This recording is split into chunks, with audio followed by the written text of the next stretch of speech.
না পড়ে পরীক্ষায় পাশ করতে চান? শুনতে হাস্যকর লাগলেও এটি সত্যি।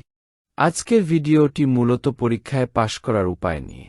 পরীক্ষা নিয়ে ভীতি সবার মধ্যে কাজ করে। আপনি যদি পরীক্ষায় না পড়ে পাশ করতে চান তবে অবশ্যই আপনাকে নিয়মিত ক্লাসে উপস্থিত থাকতে হবে। নিয়মিত উপস্থিত থেকে ক্লাসগুলো করলে আপনি স্বয়ংক্রিয়ভাবে পরীক্ষায় পাশ করবে। পরীক্ষায় না পড়ে পাশ করার অন্যতম কার্যকরী একটি উপায় হল ক্লাসের নোটগুলো সংগ্রহ করা। ক্লাসের নোটগুলো কালেক্ট করতে পারলে পরীক্ষার আগের দিন এক নজর দেখলে আপনার নিজের মধ্যে ধারণা তৈরি হবে এবং আপনি পরীক্ষায় খাতায় সেগুলো লিখতে পারবে। আপনি যখন স্যারের ক্লাসগুলো করবেন তখন আপনাকে মনোযোগ দিয়ে ক্লাসগুলো করতে হবে। পাশাপাশি গুরুত্বপূর্ণ কোনো কথা বললে তাৎক্ষণিক নোট করে নিতে হবে। মনোযোগ দেওয়ার কারণে আপনার পড়া অনেকাংশে সম্পন্ন হয়ে যাবে। আর নিয়মিত নোট করার কারণে লিখতে লিখতে আপনার পড়া হয়ে যাবে। যখন পরীক্ষা আসবে তখন হালকা চোখ বুলিয়ে নিলেই পরীক্ষার খাতায় ভালো করে লিখতে পারবে।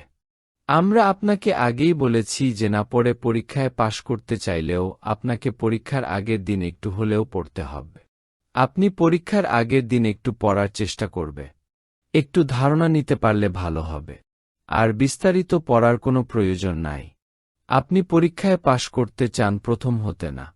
না পড়ে পরীক্ষায় পাশ করার আরেকটি সহজ উপায় হল পরীক্ষায় যেসব প্রশ্নগুলো বাধ্যতামূলকভাবে দিতে হবে সেগুলোর উত্তর আপনাকে করে আসতে হবে।